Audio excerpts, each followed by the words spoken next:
اللہ تعالیٰ کی صفات بھی ہیں. جس طرح ہم سنتے ہیں، ہم دیکھتے ہیں، ہم چلتے ہیں، اور یہ ہماری صفات ہے بلا تشبیہ و تمثیل. اللہ عز و جل کی صفات ہیں لیکن مخلوق جیسی نہیں.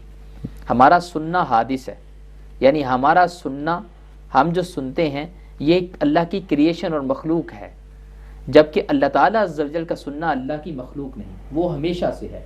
ایک جملہ یاد کر لیجئے، جیسے اللہ کی ذات قدیم اور ہمیشہ سے ہے اور ہمیشہ رہے گی، اللہ کی صفات بھی ہمیشہ سے ہیں اور ہمیشہ رہے گی. اللہ بھی سنتا ہے، اللہ بھی دیکھتا ہے، وہ بصیر ہے، وہ سمیع ہے.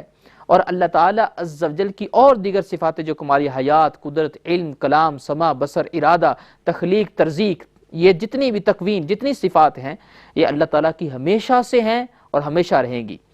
اور یہ حادث نہیں، قدیم ہے. صفات باری بھی قدیم ہے. یہی ہمارا موقف ہے. اور نہ ہی ان کی مشابہت مخلوق کی کسی صفت سے ہے. مخلوق کی صفت جو سننا ہے، دیکھنا ہے اور دیگر صفات، یہ سب حادث ہیں، یعنی یہ پیدا ہوئیں اور ایک دن ختم ہو جائیں گی. لیکن اللہ کی صفات ہمیشہ سے ہیں، ہمیشہ رہیں گی. جی ناظرین، آپ دیکھ رہے ہیں تکبیر ٹی وی سے پروگرام کوسچن آنسر وتھ تکبیر، اور دینی مسائل کے حوالے سے آپ کے سوالات کے جواب دیے جا رہے ہیں. علم العقائد پر ذات باری تعالیٰ کے بارے میں ایک بندہ مومن کا کیا عقیدہ ہونا چاہیے، اس پر ہم سوال کر رہے ہیں کہ علم صاحب جواب دے رہے ہیں. آپ کے ذہن میں کوئی بھی کسی بھی مسئلے کے بارے میں، ٹاپک کے بارے میں سوال ابھرتا ہو تو تکبیر ٹی وی کی لائنز آپ کے لیے کھول دی گئی ہیں. آپ اس نمبر پہ کال کر کے جو سکرین پہ آپ کو نظر آ رہا ہے، آپ قبلہ محمود صاحب سے اپنے سوال کا جواب حاصل کر سکتے ہیں. قبلہ محمود صاحب، ابھی آپ نے صفات کا ذکر کیا، تو کیا اللہ عز و جل کی صفات مخلوق ہیں؟ ہمارا یہ عقیدہ ہے کہ اللہ تعالیٰ عز و جل کی صفات مخلوق نہیں، کریشن نہیں. The صفات, the attributes of Allah are not creation. This is our belief. اور اللہ تعالیٰ عز و جل کی صفات قدیم ہے، جیسے میں نے پہلے کہا، اور قدیم چیز مخلوق نہیں ہو سکتی.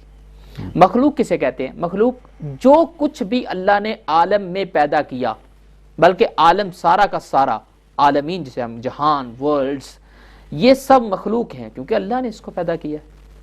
اور مخلوق کے لیے ایک بگننگ ہوتی ہے، کیونکہ پیدا کرنا اس کی بگننگ ہے، وہ ایک اینڈ ہوتا ہے. جبکہ اللہ کی صفات کے لیے نہ بگننگ ہے نہ اینڈ ہے. ذات کی طرح، یعنی اللہ کی ذات کی طرح یہ صفات بھی قدیم ہیں، لہذا مخلوق نہ ہوئی. اور مخلوق اور حادث صفات باری تعالیٰ کو ماننا، جس طرح معتزلہ کہتے ہیں، معتزلہ ایک سیکٹ گزرا ہے، ان کا نام معتزلہ ہے، وہ کہتے تھے اللہ کی صفات مخلوق ہیں یا حادث ہیں. تو اس طرح اللہ کی صفات کو حادث یا مخلوق ماننا گمراہی، بددینی، بلکہ فقہا نے اس پر حکم کفر بھی کیا ہے. لیکن متکلمین کے نزدیک یہ گمراہی ہے.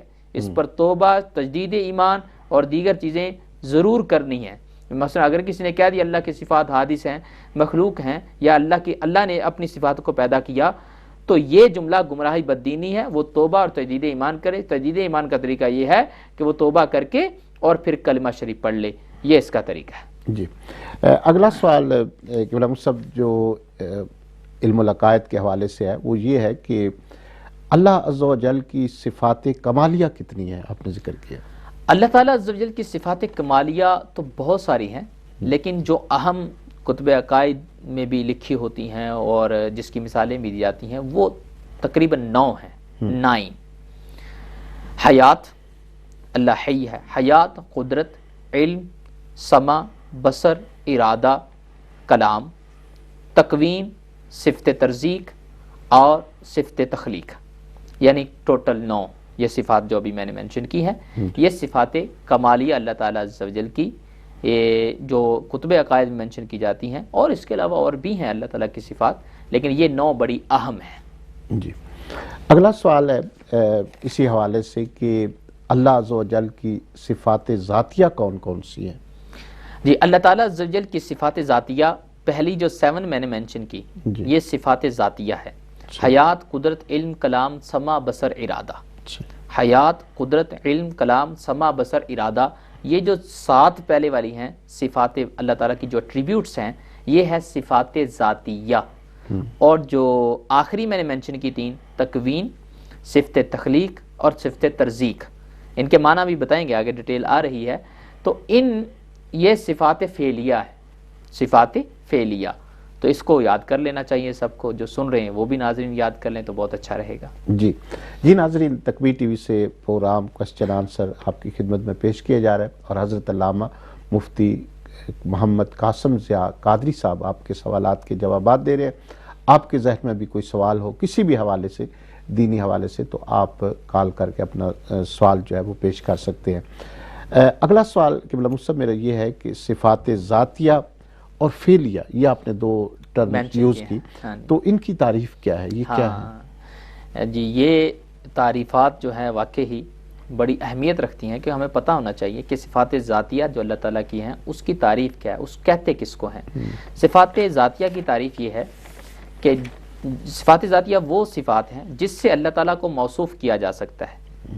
وی کین بی ایٹریبیوٹڈ، یعنی اللہ تعالیٰ کو ایٹریبیوٹ اس سے کیا جا سکتا ہے. اور مثلا صفت حیات ہے، ہم کہتے ہیں اللہ حی ہے، ہمارا عقیدہ اللہ زندہ ہے، صفت حیات سے متصف ہے، اللہ زندہ ہے. تو صفات ذاتیہ وہ جس سے اللہ کو متصف کیا جا سکتا ہے، لیکن اس کی اپوزٹ کے ساتھ نہیں متصف کیا جا سکتا. مثلا ہم یہ نہیں کہہ سکتے اللہ زندہ ہے، اس کا اپوزٹ کیا ہے، میت، مردہ. اس کے اپوزٹ کے ساتھ ہم اللہ کو متصف نہیں کر سکتے. تو جو اس طرح کی صفت ہو جس کے ساتھ ہم متصف اللہ کو کریں لیکن اس کی اپوزٹ کے ساتھ نہ کر سکیں، وہ ہے صفت ذاتی. یعنی اپوزٹ، جو اس کی اپوزٹ ہوتی ہے نا، وہ اللہ کے لیے لائق نہیں ہوتی، وہ اللہ کے لیے سیوٹیبل نہیں ہوتی، وہ اللہ کے لیے لائق نہیں ہوتی، مناسب نہیں ہوتی، اور ہم نے بول ہی نہیں سکتے. تو اسے کہتے ہیں صفت ذاتی. جیسے حیات ہے، قدرت، ہم یہ نہیں کہہ سکتے اللہ کے اندر قدرت نہیں ہے. یہ کہہ سکتے اللہ قادر ہے. ہم کہتے ہیں اللہ کلام متکلم ہے، یعنی وہ کلیم ہے، تو کلام صفت اس کے اندر پائی گئی، وہ یعنی بولتا ہے، وہ حکم ارشاد فرماتا ہے.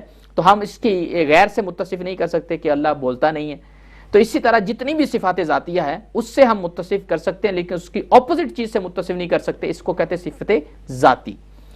اور صفت فعلی وہ ہے جو ہم نے تکوین اور تخلیق وغیرہ بیان کی.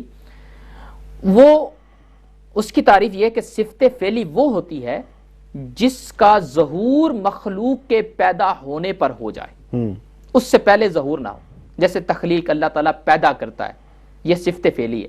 یہ کب اللہ تعالیٰ کی صفت، اللہ کی صفت تو ہمیشہ سے ہے، لیکن کب ظاہر ہوئی؟ جب اللہ تعالیٰ نے پہلے چیز کو پیدا کیا. پہلی چیز جب پیدا کی تو صفت تخلیق ظاہر ہوئی. واہ سبحان. اور اسے کہتے ہیں صفت فعلی. تو یہ ہے صفات ذاتیہ اور صفات فعلیہ میں فرق. جی قبلہ مصطفیٰ، علم العقائد پر ہم گفتگو کر رہے ہیں، اور ذات باری تعالیٰ کے بارے میں ایک بندہ مومن کا کیا عقیدہ ہونا چاہیے اس پر گفتگو ہو رہی ہے. صفات ذاتیہ اور صفات فعلیہ کی تفصیل پر ذرا روشنی ڈالیے تاکہ ہمارے ناظرین اس کی تفصیل بھی جان سکیں. جی ماشاءاللہ، بہت اچھا سوال ہے. جیسے میں نے بیان کیا کہ 7 صفات ذاتیہ 7 ہیں: حیات، قدرت، علم، کلام، سمع، بصر، ارادہ. ابھی میں اس کی تفصیل بیان کرتا ہوں. حیات، ہم کہتے ہیں اللہ صفت حیات سے متصف ہے، یعنی اللہ حی ہے. لا الہ الا هو الحی القیوم. سورہ جب ہم آیت الکرسی پڑھتے ہیں، شروع میں پڑھتے ہیں حی ہے، اللہ حی ہے، وہ زندہ ہے. اور وہ زندہ کس طرح سے ہے کہ وہ خود سے زندہ ہے، اس کو کسی نے زندہ نہیں رکھا ہوا، وہ خود سے زندہ ہے. بلکہ ایسا زندہ ہے کہ لوگوں کو زندگیاں دیتا ہے، اپنی مخلوق کو زندگیاں دیتا ہے. تو وہ بنفس ہی زندہ ہے، وہ کسی کے رکھنے سے زندہ نہیں.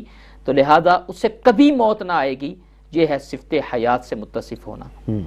دوسری ہے حیات قدرت. سیکنڈ ہے قدرت، یعنی قدرت اللہ قادر ہے. اللہ ہر ممکن چیز پر قادر ہے، وہ ہر چیز پیدا کر سکتا ہے، ہر ممکن چیز بنا سکتا ہے. جس میں چاہے تاثیر پیدا کر دے، جس سے چاہے تاثیر کو اٹھا لے، اثر کو اٹھا لے. جیسے میڈیسن ہے، بعض اوقات بندہ کینسر والا میڈیسن، کینسر والی میڈیسن کھاتا ہے، زید کھاتا ہے تو وہ ٹھیک ہو جاتا ہے. بکر وہی میڈیسن کھاتا ہے، ٹھیک نہیں ہوتا. اللہ نے اس سے صفت تاثیر ٹھیک کرنے کی اٹھا لی. وہ جس میں چاہے پیدا کر دے کیونکہ وہ قادر ہے. قدرت، علم، اللہ علیم ہے، علم والا ہے. اس سے صفت علم اس کے یعنی اللہ تعالیٰ صفت علم رکھتا ہے، وہ ہر چیز کو جانتا ہے. کل شیء، جتنی بھی چیزیں عالم میں ممکنات ہو، محالات ہوں، پوشیدہ ہوں، ظاہر ہوں، جو کروڑوں دوربینوں سے، میکروسکوپ سے، ٹیلیسکوپ سے بھی نہیں دیکھی جا سکتی، اللہ باریک سے باریک چیزوں کو دیکھتا ہے سبحان اور جانتا ہے۔ اور پھر ہے آگے ہے اللہ تعالیٰ دیکھتا ہے، دیکھنا اللہ کی صفت ہے، حیات، قدرت، علم، کلام، کلام پہ ہم بات کرتے ہیں، اللہ تعالیٰ بولتا ہے، اللہ کی صفت ہے بولنا۔ یہ جو ہم قرآن پڑھتے ہیں یہ اللہ تعالیٰ عز و جل کی سپیچ ہے، اللہ کا کلام ہے۔ کیوں؟ کیونکہ اللہ تعالیٰ عز و جل صفت کلام سے متصف ہے اور وہ کلیم ہے۔ جیسے حضرت موسیٰ علیہ السلام کو ہم کلیم اللہ کہتے ہیں کیونکہ وہ اللہ عز و جل سے ہم کلام ہوتے تھے، تو صفت کلام سے اللہ تعالیٰ متصف ہے، مانا ہی کین سپیک۔ آگے حیات، قدرت، علم، کلام، سما، ہی کین لسن، اللہ تعالیٰ سنتا بھی ہے، اس سے وہ سمیع البصیر، یہ قرآن میں بار بار آیا، اللہ سنتا ہے، اللہ دیکھتا ہے۔ سما، بصر، بصر مانا دیکھنا، تو اس بصر کا معنی یہ ہے کہ اللہ دیکھتا ہے، تو وہ ہر چیز دیکھتا ہے، ہر انز آؤٹ دیکھتا ہے، بلکہ علیم بذات الصدور ہے، وہ دل کے حالات کو دیکھتا بھی ہے اور جانتا بھی ہے۔ تو سما، بصر، ارادہ، لاسٹ ہے ارادہ، انٹینشن۔ اللہ تعالیٰ جو بھی فعل کرتا ہے وہ اپنے ارادے سے کرتا ہے۔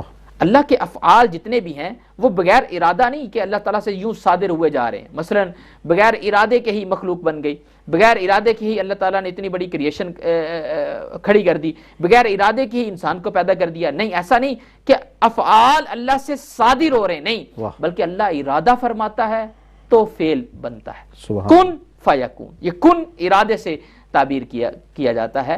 تو یہ ہے صفات ذاتیہ کی تفسیر۔ اور تکوین، تخلیق، ترزیق کیا ہے؟ تکوین کائنات کو بنانا، تخلیق اللہ تعالیٰ نے انسان پیدا کیے، اللہ تعالیٰ عز و جل کسی کو پیدا کرتا ہے، کسی کو مارتا ہے، تو یہ صفت فعلی ہے، تخلیق پیدا کرنا، ترزیق رزق دینا، یعنی اللہ رزق دیتا ہے، اپنی پوری مخلوقات کو وہ سسٹیننس پرووائڈ کر رہا ہے، رزق دے رہا ہے، رزاق ہے، بلکہ خیر الرازقین ہے، تو یہ ہے کیونکہ اس کے اندر صفت ترزیق ہے۔ سبحان اللہ۔ جی ناظرین، خوبصورت گفتگو آپ علم و لقائد پر سماعت کر رہے ہیں۔ ہمارے ساتھ موجود ہیں حضرت علامہ مفتی محمد قاسم ضیاء قادری صاحب۔ آپ بھی سوال کر سکتے ہیں، کسی بھی قسم کا سوال، آپ جو بھی دینی مسئلہ آپ کے ذہن میں آتا ہے تو آپ پوچھ سکتے ہیں۔ کیونکہ صاحب، اگلا میرا سوال یہ ہے کہ کیا اللہ عز و جل محالات پر قدرت رکھتے ہیں؟ ہمارا عقیدہ یعنی جمیع اہل سنت کا اس پہ اتفاق ہے، اللہ تعالیٰ ہر ممکن چیز پر قادر ہے، یعنی اس کی قدرت ممکنات پر ہے، وَقُدْرَتُهُ عَلَى كُلِّ الْمُمْكِنَاتِ، یہ مصائرہ کی عبارت، اس کے علاوہ فقہ کی بڑی بڑی کتابوں میں یہ عبارت لکھی ہوتی ہے، اللہ ہر ممکن چیز پر قادر ہے، محالات اللہ کی قدرت کے انڈر نہیں، کیونکہ محال کی تعریف کیا ہے؟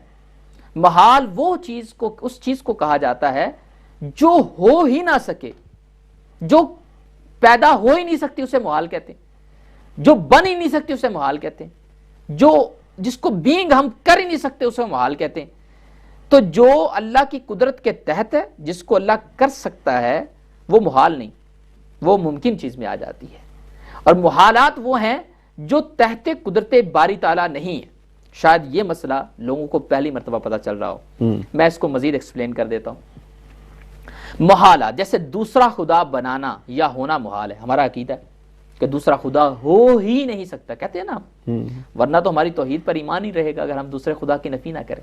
لا الہ الا اللہ میں کیا کہتے ہیں؟ یا الہی تیرے علاوہ کوئی دوسرا ہو ہی نہیں سکتا، تو ہی عبادت کا لائق ہے، تو ہی الہ ہے، تو ہم دوسرے کی نفی کرتے ہیں۔ دوسرا خدا بنانا محال ہے، اور محال اللہ کی قدرت کے تحت نہیں۔ اگر ہم کہیں اللہ دوسرا خدا بنا سکتا ہے تو وہ پاسبل ہوا، محال نہ ہوا۔ جب وہ دوسرا خدا پاسبل ہوا تو اس خدا کا واجب ہونا نہ رہا، کیونکہ جو پاسبل چیزیں اپوزٹ ہوتی ہیں، جب ایک چیز پاسبل تو دوسری اپوزٹ چیز بھی پاسبل ہو جاتی ہے۔ جیسے ہمارا جینا اور مرنا دونوں پاسبل ہیں، ہمارا جینا اور مرنا، ہم مر بھی سکتے ہیں، جی بھی سکتے ہیں، ابھی ہم زندہ بھی رہ سکتے ہیں، کل مر بھی سکتے ہیں۔ دونوں کا ضروری نہیں ہے، نیسیسری نہیں ہے، کیونکہ ہم ممکنات ہیں، جبکہ اللہ تعالی عز و جل جو ہے وہ واجب ہے، واجب الوجود، ہم نے پہلے کہا تھا، واجب ہے، ضروری اللہ کا رہنا، دوسرا خدا محال ہے۔ اللہ تعالیٰ دوسرے خدا بنانے پر قدرت نہیں رکھتا، یہ ہمارا عقیدہ ہونا ضروری ہے، ورنہ ہمارا ایمان متزلزل ہو جائے گا۔ دوسری بات کہ اللہ تعالیٰ عز و جل اپنے آپ کو فنا نہیں کر سکتا، فنا اللہ کا فنا ہونا محال ہے، اور محال چیز اللہ کی قدرت کے تحت نہیں ہوتی۔ اگر ہم مانیں کہ اللہ تعالیٰ اپنے آپ کو فنا کر سکتا ہے، اپنے آپ کو مار سکتا ہے، تو پھر گویا کہ ہم نے توحید پڑھی ہی نہیں، ہم نے عقائد پڑھے ہی نہیں، تو پھر ہم رب پر ایمان کیسا رکھتے ہیں؟ تو ہم تو یہ مانتے ہیں اللہ تعالیٰ حی ہے اور ہمیشہ رہے گا، اور ہمیشہ رہنا ہے اس نے، اور وہ ہمیشہ سے ہے، وہ کبھی بھی اس کو فنا لاحق نہیں ہو سکتی، وہ باقی ہے۔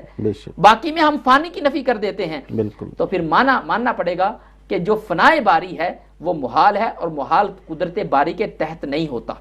تو ہمارا عقیدہ یہ ہے محالات اللہ کی قدرت کے تحت نہیں ہیں۔ اب یہاں پہ یہ اعتراض نہ کیا جائے پھر تو اللہ کی قدرت ناقص ہو گئی، اللہ محالات کو نہیں کر سکتا۔ وہ ذہن میں کوسچن آتا ہے پھر تو اللہ کی قدرت ناقص ہو گئی، کم ہو گئی کہ وہ محالات کو نہیں کر سکتا۔ یہ اعتراض نہ کیا جائے، کیوں؟ کیونکہ وہ محالات میں نقصان ہے کہ وہ اللہ کی قدرت کے تحت نہیں آ سکتے۔ یہ نقصان محالات کا ہے، نہ کہ قدرت باری کا۔ میرے رب کی قدرت کامل ہے، میرا رب کامل طور پر قادر ہے۔ محالات کا یہ نقصان ہے کہ وہ تحت قدرت باری نہیں آ سکتے، نہ کہ قدرت کا نقصان ہے۔ لہذا اس کو یوں سمجھنا چاہیے اور یاد کرنا چاہیے کہ محالات قدرت باری کے انڈر نہیں ہے، ورنہ ہمارا ایمان متزلزل ہو جائے گا۔ بہت سی چیزوں کو پھر آپ ممکن مان لیں گے، اگر ان کو ممکن مان لیا تو ہمارا ایمان توحید پہ نہیں رہے گا۔ جی قبلہ صاحب، اگلا سوال بڑا اہم ہے اور یہ اکثر لوگ پوچھتے ہیں، کیا نعوذ باللہ من ذالک اللہ کی ذات کے ساتھ جھوٹ منسوب کیا جا سکتا ہے جیسا کہ کچھ بد مذہب لوگ کہتے ہیں؟ جی، جیسے کہ میں نے پہلے بیان کر دیا کہ اللہ کی صفات جو ہیں وہ قدیم ہیں، اور اللہ تعالیٰ محالات پر قادر نہیں، جیسے ابھی ایکسپلین کر دیا۔ کچھ لوگ جان بوجھ کر یہ جملہ بولتے ہیں، حالانکہ ہم اس ٹاپک کو شروع نہیں کرنا چاہتے کیونکہ ہمیں یہ اچھا نہیں لگتا کہ ہمارے رب کے بارے میں اس طرح کے کلمات کہے جائیں، وہ ہمارا رب ہے۔ کچھ لوگ جان بوجھ کر اس طرح کے ٹاپکس، اس طرح کے کلپس وائرل کرتے ہیں کہ گویا کہ ان کی ساری زندگی اس میں گزر رہی ہے۔ مثلا لندن سے ایک بندے نے کلپ نکالا کہ اللہ جھوٹ بول سکتا ہے، وہ اس پہ دلائل دے رہا ہے کہ اللہ جھوٹ بول سکتا ہے، اللہ قدرت رکھتا ہے جھوٹ بولنے پر، معاذ اللہ نعوذ باللہ من ذالک، وہ اس پہ دلائل دے رہے ہیں۔ لوگ اس کے دلائل سے متاثر ہو رہے ہیں، اس کی کلپ شیئر کر رہے ہیں کہ یہ ایک نئی چیز دی جا رہی ہے۔ آج مشہور ہونے کا ایک ہی طریقہ ہے، آپ کوئی ایسی چیز نکالیں جو بالکل نہیں ہو تو لوگ ایزیلی آپ کو مشہور کر دیں گے۔ تو میں ابھی اس ٹاپک پہ اس لیے آ رہا ہوں کیونکہ ضروری ہے کہ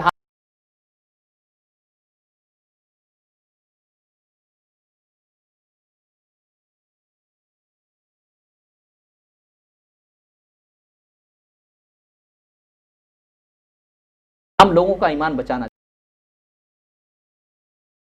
چاہتے ہیں۔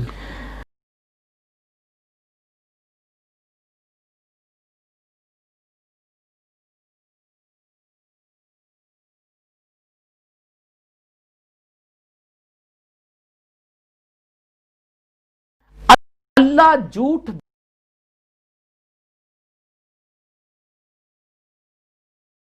بول سکتا ہے کہنا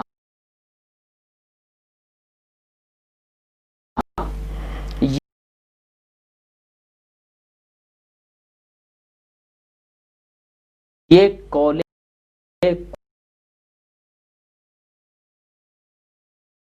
کفر ہے، اور یہ لزوم کفر ہے ہمارے نزدیک۔ ہمارا یہ عقیدہ ہے کہ کذب یعنی جھوٹ بولنا، لائنگ ڈیفیکٹ ہے، lying is defect۔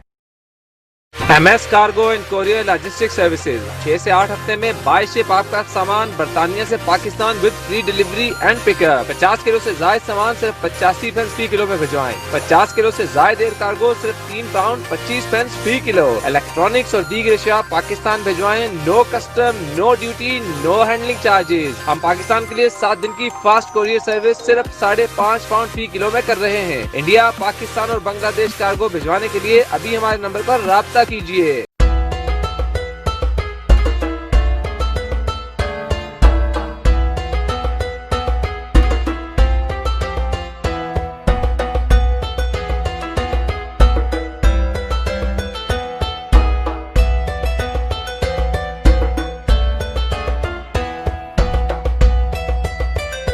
Gold City Jewelers, the most recommended Asian jeweler, also specialist in diamond. اللہ کی ایٹریبیوٹ ہے، اور کذب یہ اللہ کی صفت نہیں ہے، یہ جھوٹ بولنا یہ اللہ کی صفت نہیں ہے۔ اب اگر ہم مانیں کہ اللہ جھوٹ بھی بول سکتا ہے اور سچا بھی ہے، تو دو اپوزٹ چیزیں آپ ایک ذات میں مان رہے ہیں۔ دو اپوزٹ چیزیں، two opposite thing cannot be gathered in one thing. دن اور رات کٹھے ہو سکتے ہیں؟ کوئی کہہ سکتا ہے کہ میں ایسی جگہ پہ گیا جہاں دن اور رات کٹھے تھے؟ ڈارکنس اور جو اجالا ہے وہ کٹھا نہیں ہو سکتا، کیونکہ اپوزٹ چیز کین ناٹ بی گیدرڈ۔ تو آپ کہہ رہے ہیں اللہ سچا بھی ہے، جھوٹ بھی بول سکتا ہے۔ آپ ٹو صفات اللہ کے اندر گیدرڈ کر رہے ہیں۔ دوسرا، جب آپ کسی چیز کو پاسبل مانیں، جیسے میں کہتا ہوں اللہ تعالیٰ عز و جل اپنی مخلوق کو فنا بھی کر سکتا ہے، پیدا بھی کر سکتا ہے۔ تخلیق، میں نے کہا اللہ پیدا کر سکتا ہے، تو جب میں نے کہا اللہ کر سکتا ہے تو وہ تخلیق ہوئی اللہ کی صفت۔ جب بھی چیز ہم کوئی پاسبل رب کے لیے مانتے ہیں نا، وہ صفت بن جاتی ہے اللہ کی۔ کیا بن جاتی ہے؟ صفت۔ اور اللہ کی صفات ہیں قدیم ہمیشہ سے۔ تو اگر آپ نے کہا اللہ جھوٹ بول سکتا ہے تو یہ بن گئی صفت، تو کیا مانو گے کہ رب ہمیشہ سے جھوٹا ہے؟ اللہ اکبر، پھر تو ایمان ہی ہاتھ سے جائے گا، کیونکہ اللہ کے لیے جو بھی پاسبل تم کہو گے وہ اللہ کی صفت ہو جائے گا، اور جو اللہ کی صفت ہوگا وہ ہمیشہ سے ہوگا، اور پھر معاذ اللہ ہاتھ سے ایمان جائے گا۔ آخری دلیل میں دوں گا جس کا جواب کبھی بھی آج تک نہ بن پایا۔ اعلیٰ حضرت رحمۃ اللہ تعالیٰ نے سبحان الصبو فتاوی رضویہ شریف کی جلد نمبر 15 کے اندر اس رسالے کو 100 دلائل سے مزین کیا کہ اللہ جھوٹ نہیں بول سکتا۔ جب اس وقت اسماعیل دہلوی نے کہا تھا اللہ جھوٹ بول سکتا ہے، اس کے رد میں اعلیٰ حضرت رحمۃ اللہ تعالیٰ نے پوری کتاب لکھی سبحان الصبو۔ ان کے دلائل میں شارٹلی آپ کو بتا رہا ہوں تاکہ ہم اس ٹاپک کو کور کر دیں۔ آخری دلیل، اگر ہم مانیں کہ اللہ تعالیٰ جھوٹ بول سکتا ہے، یعنی اللہ نے جو ہمیں خبر دی، اپنے کلام فرمایا، اس میں جھوٹ پاسبل ہے، پھر ہمارے عقائد بھی جائیں گے، شریعت بھی جائے گی، کتاب پر ایمان بھی جائے گا، قیامت پر ایمان بھی نہیں رہے گا۔ کیسے؟ ایمان کی تعریف کیا ہے؟ ایمان کہتے ہیں وہ اعتقاد ثابت اور جازم غیر متزلزل، اسے ایمان کہتے ہیں۔ اس کو اگر انگلش میں ٹرانسلیٹ کروں تاکہ آپ بھی سمجھ جائیں، firm belief with out any doubt. Firm belief کو ایمان کہتے ہیں، جس میں ڈاؤٹ ایک تھوڑا سا بھی نہ ہو، وہ ایمان ہے۔ ہمیں رب کو ماننے میں تھوڑا سا بھی ڈاؤٹ ہو، ایمان چلا جائے گا۔ اب ہم ایمان لاتے ہیں کہ قیامت آئے گی، day of judgment will take place. آپ نے کیسے ایمان لائے؟ اب لوگ کہیں گے قرآن میں آئے، کیونکہ ہم نے دیکھا تو نہیں قیامت آئے گی۔ قرآن آیا، قرآن اللہ کی سپیچ ہے، اللہ کی دی ہوئی خبر ہے، اللہ نے فرمایا قیامت آئے گی۔ تو جب اللہ کی سپیچ میں جھوٹ ممکن ہوا تو بتاؤ اللہ کی خبر میں ڈاؤٹ آ گیا کہ نہ آیا؟ اللہ کی خبر میں ڈاؤٹ آ گیا۔ جب ڈاؤٹ آ گیا تو آپ کا ایمان قیامت پر وہ ایمان نہیں رہا، وہ ایک تھوڑا سا ایک خیال رہا، ایمان ختم ہو گیا۔ ڈاؤٹ سے ایمان ختم ہو جاتا ہے۔ اسی طرح پھر حشر و نشر، یہ کیسے پتا چلا؟ اللہ نے ہمیں خبر دی کہ کل حشر بھی ہوگا، نشر بھی ہوگا، حساب بھی ہوگا، کتاب بھی ہوگا۔ یہ ان میں بھی ڈاؤٹ آ گیا، کیونکہ اللہ کی خبر میں جب جھوٹ پاسبل ہوا تو ڈاؤٹ آ گیا، وہ بھی جاتا رہا۔ اسی طرح کتاب اللہ، یہ قرآن کس نے کہا یہ قرآن ہے، یہ اللہ کی سپیچ ہے، یہ ہمیں رب نے بتایا، تو اس پر ایمان بھی چلا گیا۔ گویا کہ شریعت، ادیان، عقائد، ایمان، قیامت پر ایمان، حشر و نشر پر ایمان، جنت و نار پر ایمان، سارا ہاتھ سے چلا جائے گا اگر تم یہ مانو کہ اللہ جھوٹ بول سکتا ہے۔ لہذا ماننا پڑے گا کہ اللہ عز و جل جھوٹ سے پاک ہے، وہ بول ہی نہیں سکتا، اس کی قدرت ڈیفیکٹس پر ہے ہی نہیں، اور ماننا پڑے گا ہمارا عقیدہ کہ محالات پر اللہ قادر نہیں۔ اچھا، میں ایک لطیفہ آپ کو سناتا ہوں، اس میں بڑا اچھا ہے۔ وہ میں ایک جگہ لیکچر دے رہا تھا، اچھا وہ لیکچر بھی میرا عقائد پر تھا۔ مجھے نہیں پتا تھا، ایک بندہ یونیورسٹیز میں ایک ایتھیسٹ کے پاس غالباً وہ پڑھتا تھا، تو ایتھیسٹ نے کلاس میں ایک اعتراض کیا تھا اللہ کی ذات پر، اور اس نے کہا تھا مسلمان میرا کبھی بھی اس کا جواب نہیں دے سکتے۔ اچھا وہ میری کلاس میں آیا، مجھے نہیں پتا تھا کہ اس کا بیک گراؤنڈ کیا ہے۔ اس نے مجھ سے سوال کر دیا۔ سوال کیا؟ اس نے پہلے کہا کہ میں ایسا اعتراض کروں گا کہ آج تک اس کا کوئی جواب مجھے صحیح دینے والا نہیں ملا۔ میں نے کہا آپ جو بھی ہے سوال کریں آپ۔ اس نے کہا پہلی بات آپ کہتے ہیں کہ اللہ قادر ہے، ہر چیز پر قادر ہے، آپ کا یہ ایمان ہے، آپ نے ابھی بیان کیا۔ میں نے کہا ہاں ہمارا ایمان ہے، اللہ ہر چیز پر قادر ہے۔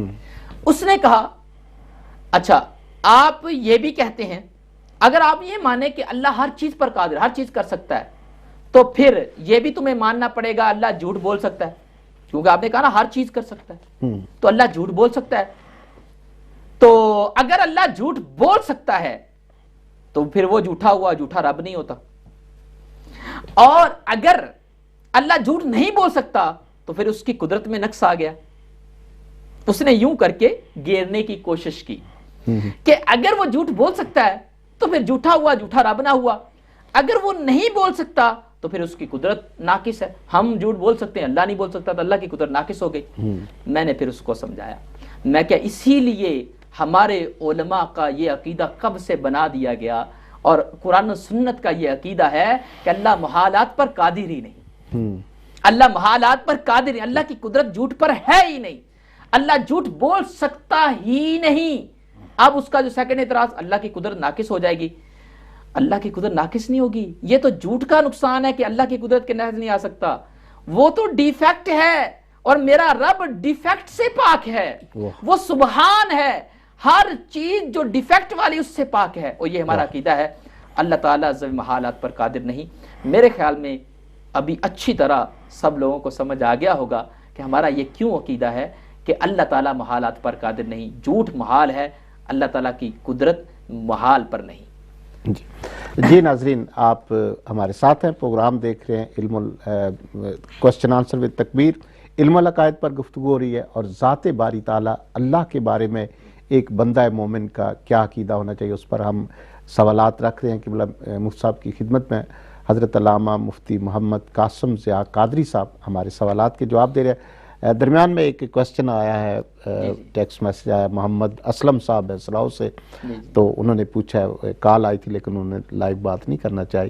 تو وہ کہتے ہیں کہ انسان سفر میں ہو، ریل کے سفر میں، بس میں یا جہاز میں، تو نماز کا ٹائم ہو گیا، تو وہ نماز کیسے پڑھے، یا پھر اپنا سفر مکمل کر کے پڑھے، یا پھر اسی جگہ پر ٹائم ہو گیا اس وقت کے مطابق جہاں پر سفر کر رہا ہے تو وہ پڑھ لے. تو پھر تینوں جگہوں پر نماز کیسے پڑھنی ہے؟ ٹھیک ہے، تینوں کا حکم ڈیفرنٹ ہے. بس اور ٹرین کا ڈیفرنٹ اور جہاز کا ڈیفرنٹ. اگر آپ بس یا ٹرین میں سفر کر رہے ہیں تو پھر آپ وضو آپ کا ہے اگر، تو آپ ممکن ہے کہ اتر کر آپ پڑھ سکتے ہیں کہیں سٹاپ پہ، آپ کا ٹائم آپ کو مل جائے گا تو آپ اتر کر پڑھیں. ہاں اگر آپ کا وقت جا رہا ہے اور آپ کو پتہ ہے وقت چلا جائے گا، یہ سٹاپ آتے آتے میرا نماز نکل جائے گی، تو پھر جس حالت میں آپ ہیں آپ نماز پڑھ لیں. جدھر تصور کریں کہ قبلہ ادھر ہوگا، بیٹھ کر ممکن ہے بیٹھ کر پڑھ لیں، جس طرح بھی ممکن ہے سیٹ پر ممکن ہے سیٹ پر پڑھ لیں، جس طرح بھی ممکن ہے بس یا ٹرین میں آپ نماز پڑھ لیں. جب آپ کا سٹاپ آئے گا تو اسے دہرا لیں.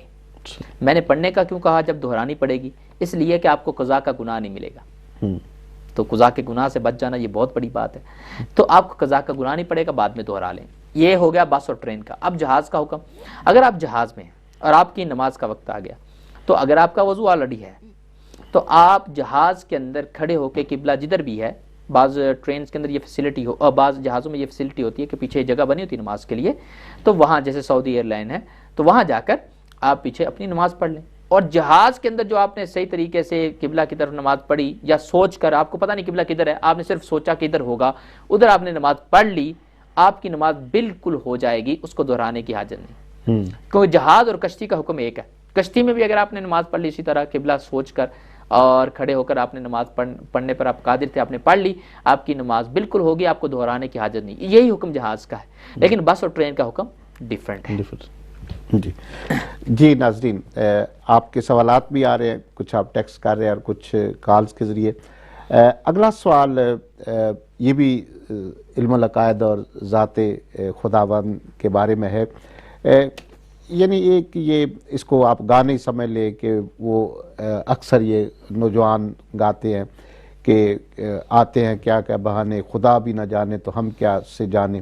تو یہ نہ جاننا، یہ بولنا، یہ سننا، یہ گانا، یہ کیسا ہے؟ جی یہ کئی مرتبہ 2-4 مرتبہ تو مجھے پوچھا گیا. یہ گانا عموماً یہ ہندی گانا ہے. اردو میں یہ گایا جاتا ہے کہ حسینوں کو آتے ہیں کیا کیا بہانے، خدا بھی نہ جانے تو ہم کیسے جانے. اس میں نفی کی ہے کہ خدا بھی نہ جانے، اللہ کے علم پر اعتراض ہے، اللہ کے علم کی نفی ہے.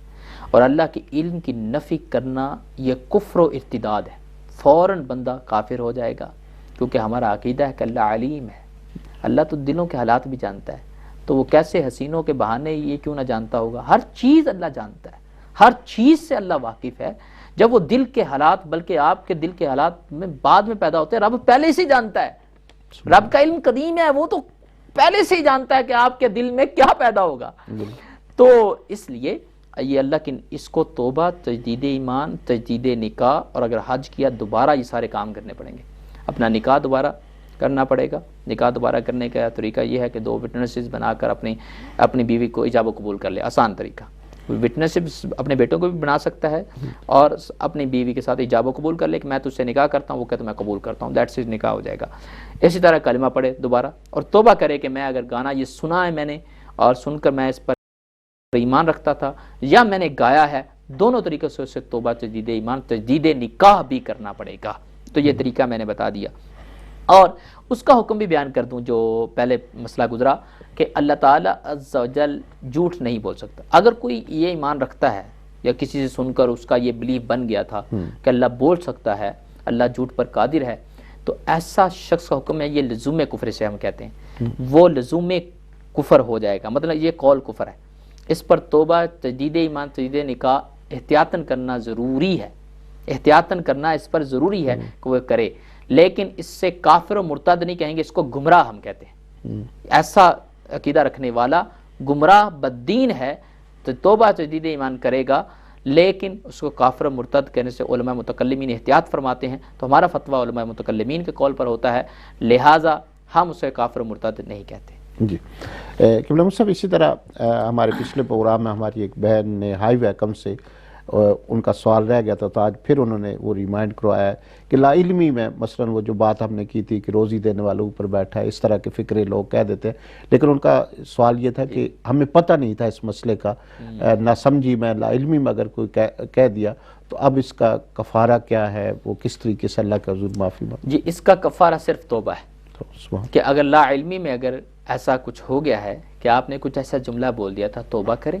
یا اللہ میں اسے توبہ کرتا ہوں، مجھے پتہ نہیں تھا، اور میں کلمہ پڑھتا ہوں لا الہ الا اللہ محمد رسول اللہ، میرا ایمان ان تمام چیزوں پر ہے جو محمد مصطفیٰ صلی اللہ تعالی علیہ وسلم لے کر آئے، بس اب تجدید ایمان ہو جائے گا، توبہ بھی ہو جائے گی، جو اس کا غلط عقیدہ سے اسے برات بھی ہو جائے گی، بس یہی کفارہ، اور اس کا کوئی کفارہ نہیں ہے۔ جی، اگلا سوال ہے کہ علم صاحب، علم العقائد پر سوالات آپ سے ہم پوچھ رہے ہیں، جو کہے کہ معدوم شے اللہ تعالیٰ کو معلوم نہیں، اس کے بارے میں کیا حکم ہے؟ یہ کفر ہے۔ اگر کوئی کہے کہ ایسی چیز جو کبھی پیدا نہ ہوگی، کبھی پیدا نہ ہوگی، معدوم اسے کہتے ہیں، جی، جو کبھی پیدا نہ ہوگی وہ اللہ کے علم میں بھی نہیں ہے، کیونکہ اللہ کے علم میں وہ چیز آتی جو پیدا ہوں گی یا آئیں گی، جو کبھی نہ آئے گی وہ نہیں ہے، یہ کہنا کفر ہے، کیونکہ اللہ تعالیٰ معدومات کو بھی جانتا ہے، کون سی چیزیں کبھی بھی نہیں پیدا ہوں گی، کون سی چیزیں کبھی آئیں گی نہیں، صفحہ ہستی پر ان کا موجود ہی نہیں ہوں گے، اللہ ان کو بھی جانتا ہے، علیم ہے وہ۔ ہمارا صفت علم میں سب کا احاطہ ہے، صفت علم میں سب چیزوں کا احاطہ ہے، اللہ کا علم سب کو محیط ہے، لہذا یہ کفر ہے، اس سے توبہ تجدید ایمان کرنا پڑے گا۔ اگر کسی کا یہ عقیدہ رہا ہے تو وہ توبہ کرے، تجدید ایمان کرے، یعنی قول کفر سے کلمہ پڑھ کے مسلمان ہو جائے۔ جی قبلہ صاحب، اگلا سوال ہے، کچھ لوگ ابھی بولنے کی بات ہوئی، اگر اللہ عز و جل بولتے ہیں تو ان کی آواز کیسی ہے، یہ سوال کرنا، یہ اس کے بارے میں شریعت کا کیا ہوگا؟ جی، اللہ تعالیٰ عز و جل بولتا ہے، کلام فرماتا ہے، یہ ہمارا عقیدہ ہے، کیونکہ وہ کلیم ہے، وہ متکلم ہے، کلام فرماتا ہے اور صفت کلام سے متصف ہے، لیکن یہ کہنا کہ ان کی اللہ تعالیٰ کی آواز کیسی ہے، اللہ تعالیٰ کی آواز نہیں ہے، آواز حادث ہے، اللہ تعالیٰ آواز سے پاک ہے۔ اللہ تعالیٰ عز و جل، یہ جو ہم بولتے ہیں نا آواز نکلتی ہے، اللہ تعالیٰ یہ آواز تو حادث ہے نا، یہ دیکھیں میں ابھی چپ ہو گیا، آواز نہیں نکل رہی، ابھی بولا تو ابھی سٹارٹ ہو گئی۔ اللہ تعالیٰ کا کلام آواز اور ورڈ لکھنے سے، پڑھنے سے پاک ہے، لکھنا پڑھنا سب کچھ حادث ہے، کریشن ہے، مخلوق ہے، ہم نے ایجاد کیا، تو اللہ تعالیٰ عز و جل آواز سے بھی پاک ہے. ہاں اللہ کا کلام ہم نہیں سمجھ سکتے کیسا کلام، کیونکہ ہم اسی چیز کو سمجھ سکتے ہیں جو ہمارے سامنے ہے. مثلا میں بول رہا ہوں، بولنے والے کی آواز ہوتی ہے، لہذا ہمیں ماننا پڑے گا اللہ تعالیٰ کا کلام آواز سے پاک ہے، ہر حادث چیز سے پاک ہے.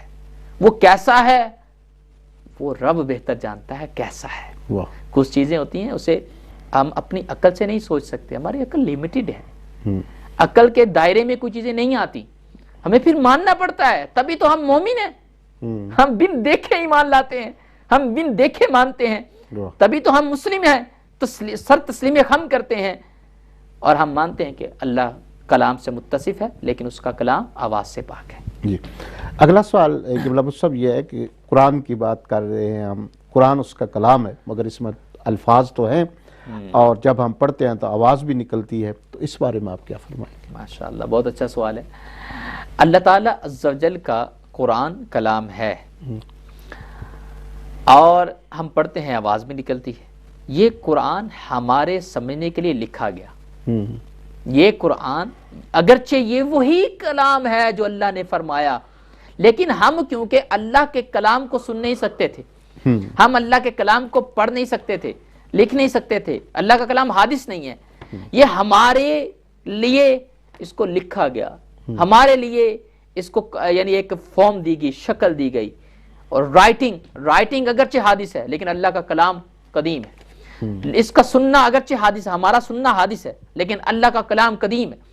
ہمارا لکھنا دیکھنا جو ہمارے سامنے فارم کے اندر موجود ہے یہ سارا حادث ہے، لیکن اللہ کا کلام قدیم ہے، کلام اللہ قدیم ہے.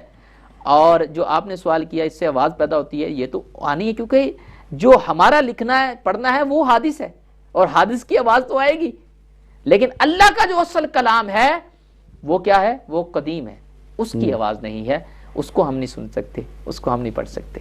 جی ناظرین، آپ ہمارے ساتھ ہیں تکبیر ٹی وی سے پروگرام کوسچن آنسر ود تکبیر، اور اس میں آپ کے سوالات اور ہم جو سوالات کر رہے ہیں علم العقائد پر، حضرت علامہ مفتی محمد قاسم ضیاء قادری صاحب ہمارے سوالات کے جواب دے رہے ہیں. آپ کے ذہن میں بھی کوئی سوال ہو تو آپ اسٹوڈیو میں کال کر کے اپنا سوال لکھوا سکتے ہیں، یا پھر ڈائریکٹ اسٹوڈیو میں کال کر کے آپ بات بھی کر سکتے ہیں. کیولم صاحب اگلا سوال یہ ہے کہ کیا یہ کلام الہی جو ہے یہ نبیوں پر اتارا گیا ہے؟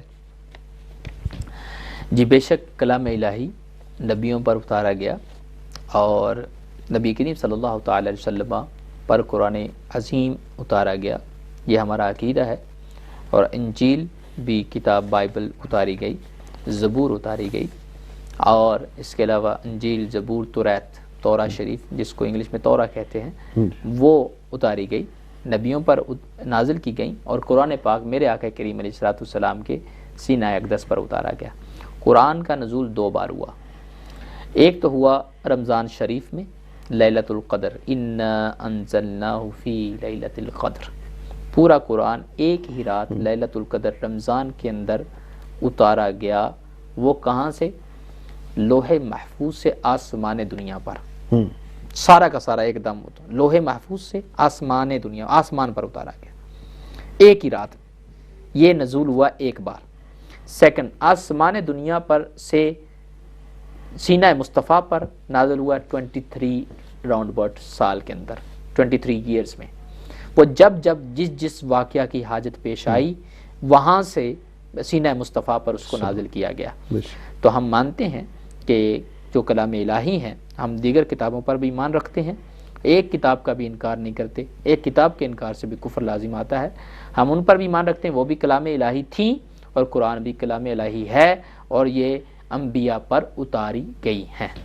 جی ابھی اسٹوڈیو میں کال آئی ہے، نواز بٹ صاحب ہیں ہمارے فرانس سے. انہوں نے پوچھا ہے کہ اس وقت پوری امت جو ہے وہ بڑی زبوں کا شکار ہے، برما میں، یمن میں، ہر جگہ پر جو ہے وہ مسلمان مصائب کا شکار ہے. تو آپ کیا نصیحت کریں گے، یا کیا مسلمان اختیار کر کے اس جو زبوں حالی اور مشکلات ان سے نکل سکتے ہیں؟ مسلمانوں کو چاہیے کہ وہ اپنے پرانے دور کو یاد کریں، وہ اپنے اسلاف کے دور کو ریممبر کریں.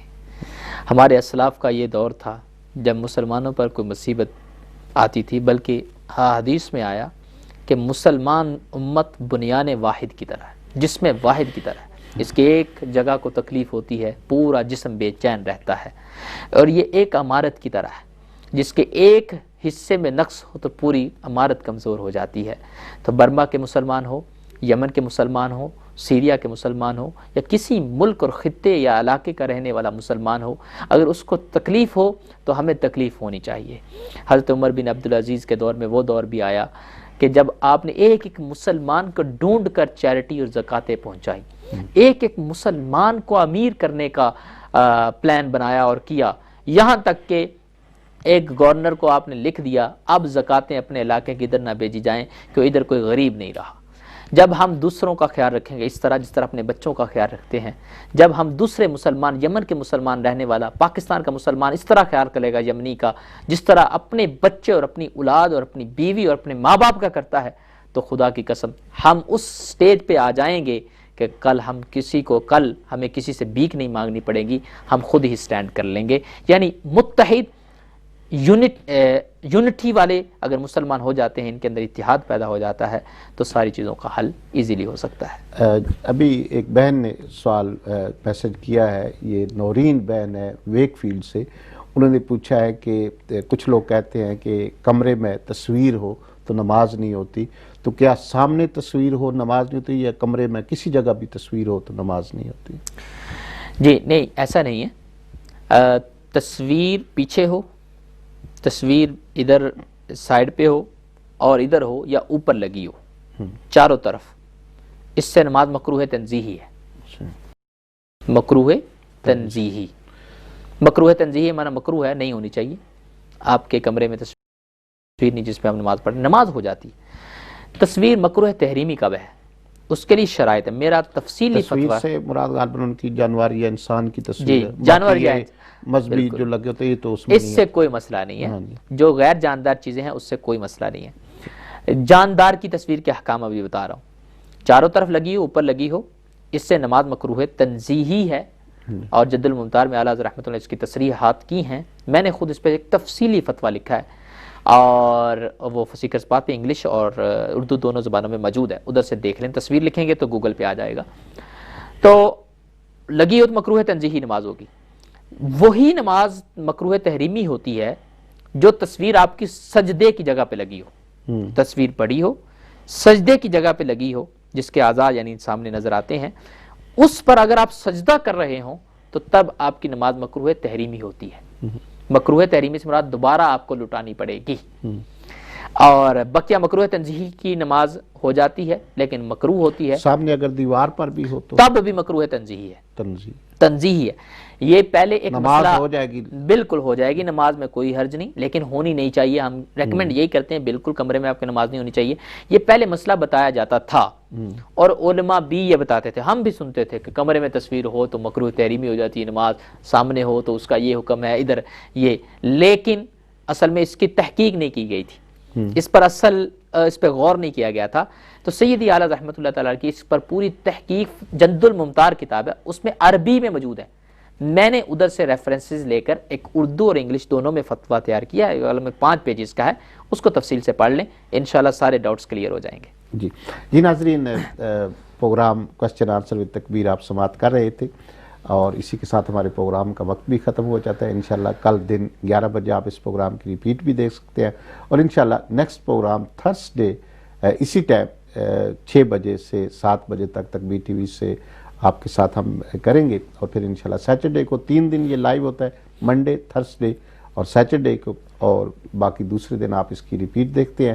انشاءاللہ یہ سلسلہ قبلہ مصعب سے جو علوم دینیہ ہیں، اور ابھی ہم نے آغاز جس طرح کیا ہے علم العقائد سے، اور اللہ کی ذات باری تعالیٰ جو ہے ان کے بارے میں ایک بندہ مومن کے کیا عقائد ہونے چاہیے، اس پر ہم گفتگو کر رہے ہیں۔ سوالات ابھی بہت سارے ہیں، اور انشاءاللہ پھر آگے یہ ٹاپک بڑھتے جائیں گے، لیکن پھر بتاتا چلوں کہ آپ کے ذہن میں کوئی بھی سوال ہو، جس طرح آج کچھ بھائیوں اور بہنوں نے پوچھے، تو آپ وہ بلا جھجک اپنا سوال بھیج سکتے ہیں۔ پہلے آپ کے سوال کو ہم شامل کریں گے۔ ہمارے اس پروگرام کا مقصد بھی یہی ہے کہ زیادہ سے زیادہ UK اور یورپ اور انٹرنیٹ کے ذریعے پوری دنیا میں دیکھا جاتا ہے، سنا جاتا ہے، تو آپ کے ذہنوں میں جو بھی سوالات آتے ہیں ہم قبلہ موسیٰ صاحب کے سامنے رکھیں اور آپ کے سوالوں کے جواب آپ کو مل جائے۔ ناظرین، اسی کے ساتھ پروگرام کا وقت ختم ہو جاتا ہے۔ اپنے میزبان منیر اعظم قادری اور ہمارے مستقل مہمان حضرت علامہ مفتی محمد قاسم ضیاء قادری صاحب کو تقوی ٹی وی سے اجازت دیجیے۔ اللہ تعالی ہم سب کا حامی و ناصر۔